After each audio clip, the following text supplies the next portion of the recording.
Welcome to another Prorevenge story. Today's post is about a fresh graduate who caught their boss embezzling millions from the company.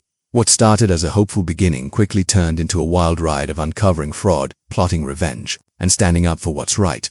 I was just out of college, degree in hand, but no job lined up. Like many graduates, I faced the harsh reality that good job offers didn't come knocking as easily as the career services office promised. So, I took what I could get, a position in operations at a mid-sized company that managed warranty services for tech products. At first, work was pretty normal.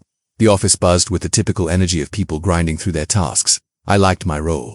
It gave me hands-on experience and a chance to learn how a business runs behind the scenes. The money was decent, and I thought this was the perfect place to start building my career. I didn't know it yet, but beneath the calm surface of this company, something was brewing, a secret that would shake everything to its core. My first weeks at the company were a mix of excitement and nerves. Starting at the bottom, I was eager to prove myself. I shadowed colleagues, learned the software systems, and slowly got the hang of the day-to-day operations. It felt good to be part of a team and finally use what I'd studied in school. One of the first people I met was my boss. He was respected by everyone, a steady presence who seemed to genuinely care about the team. He took me under his wing, teaching me the ropes and explaining how the company ran. It felt like I'd found a mentor, someone who could help me climb the ladder. The company itself was structured around servicing a handful of clients, but one big client made up about 90% of our business. This client was a major tech company, and everything we did seemed to revolve around keeping them happy. Sales reps were split into two groups: TSRs, who went after big contracts and tech firms, and CSRs, who handled smaller, local businesses and incoming customer calls. I worked primarily in operations, processing orders and making sure everything flowed smoothly. My boss explained how vital this major client was, not just for revenue but for the company's reputation. The stakes were high. At first, things seemed fine, but I started noticing small things that didn't quite add up. Financial reports sometimes had odd discrepancies, and certain payments seemed to be handled oddly. I didn't want to jump to conclusions. Maybe it was just a mistake or miscommunication. Still, a tiny voice in my head told me to keep watching. It didn't take long before I started noticing some strange things in the financial reports. At first, it was small inconsistencies in numbers that didn't quite match up, transactions that seemed out of place, and delays in payments from our biggest client. As someone new, I chalked it up to inexperience or a sloppy accounting system. But the more I looked, the more uneasy I felt. One day, I brought up some of these concerns casually with my boss, hoping he'd explain them away. Instead, I saw a side of him I hadn't before. He seemed uneasy, fidgety even. When I asked follow-up questions, he dodged my eyes and changed the subject. That was the first time I thought, something's definitely wrong here. My confusion grew. How could such a well-respected leader act so strangely? I tried not to jump to conclusions, but every interaction left me more suspicious. I couldn't shake the feeling that he was hiding something big. At the same time, I started noticing a shift in the company's atmosphere. Other managers grew quieter, and whispers floated around about changes coming from the top. Yet no one would talk openly, and I didn't want to stir the pot without proof. Tension was building. I found myself lying awake at night, going over the reports in my head. Was it possible that someone was stealing from the company, from our biggest client? The thought seemed crazy, but the signs pointed in that direction. Still, without evidence, I was stuck in limbo, afraid to accuse, but unable to ignore the warning signs. Then things took an unexpected turn. The company needed a compliance officer to oversee that everything was above board. Because of my growing knowledge and eagerness, I was offered the role. With this new position came greater access to sensitive files and financial systems. Suddenly, I could dig deeper than ever before. As I started reviewing documents, I found what no one wanted me to see: clear evidence of unauthorized transfers, siphoning millions of dollars from our biggest client's account into obscure company accounts. There were payments that weren't approved, contracts that didn't make sense, and huge sums missing with no explanation. My heart pounded as I realized the scale of the fraud. This wasn't just a minor mistake or a few $1,000s gone astray. This was millions of dollars being stolen over time, carefully hidden from the rest of the company and the client. Worse, the trail led right back to my boss. I felt a whirlwind of emotions: shock, disbelief, anger, and fear. I knew that confronting this could destroy the company's reputation, but staying silent felt like betrayal. At the same time, I worried about what might happen to me if I exposed the truth. What if they tried to silence me? What if I lost my job, or worse? But I couldn't let this continue. The client deserved to know, and the company's integrity was at stake. Every day, I balanced on a knife's edge, weighing the risks against the need to do what was right. It was the hardest decision I'd ever faced. Once I fully understood what was happening, I knew I couldn't just sit back and watch millions slip away from our biggest client. But this wasn't a simple problem with an easy fix. It needed a carefully thought-out plan. First, I had to protect myself. I quietly started looking for a new job, making sure my boss and management wouldn't catch wind of what I was up to. I knew if they suspected I was onto them, they might cut me off before I could do anything. Luckily, my former boss had connections and helped me find a solid position elsewhere, so I put in my notice quietly. I even made sure to mention in my exit interview that I couldn't be part of what was happening, hoping to put it on record. I suspected HR might be involved in the cover-up, so I kept my words vague but firm. Next, I turned my attention to the operations team, the people who handled the day-to-day work of processing orders and payments. I approached them carefully, knowing I couldn't reveal everything right away, but I found they were just as frustrated as I was about how things were run, and they wanted to do the right thing. I got approval for overtime on a Saturday, convincing them that if they completed a special task, they'd not only get paid double, but also receive bonuses. I left out the details but promised it would be worth their time. The plan was to use the weekend when most management wouldn't be around to reverse the embezzlement.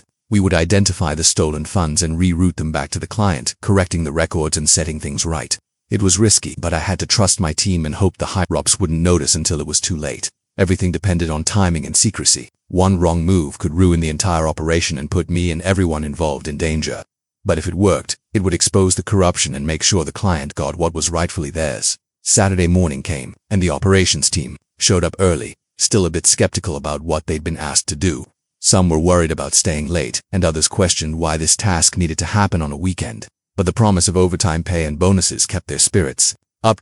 Once I explained the situation in more detail, without revealing the full scandal, their attitudes shifted. The team began to understand the importance of what we were about to do.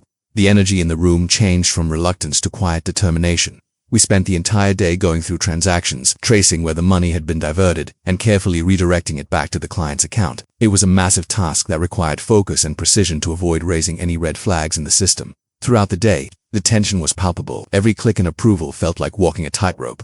If management or IT security noticed it, could all come crashing down despite the stress. There was a growing excitement as the stolen millions began to return. The team felt like they were part of something bigger than just a job, a chance to right a terrible wrong. By the end of the day, we had restored millions of dollars to the client's account, corrected internal records, and even adjusted sales reports to reflect the true numbers. The bonuses were handed out, and the team left exhausted but proud. Monday morning brought shockwaves through the company. Sales reps were stunned to see not only had they met their weekly goals before making a single call, but they had also hit monthly and quarterly targets early. The office was buzzing with disbelief and celebration. Everyone, except the management team. Sales managers went from excited to confused to terrified in just a few hours. They scrambled to figure out how this impossible boost happened. When they traced it back to the weekend's transactions, they realized something was very wrong, and that it was all tied to the old login credentials of my former boss. Meanwhile, the client's team arrived to find a large, unexpected deposit in their system. Naturally, they wanted answers. They even planned to visit the office to congratulate the team for the incredible performance. That's when the real chaos began. Management couldn't explain the surge and scrambled to cover their tracks. But the truth was already out, thanks to the quiet rebellion that had started on a Saturday.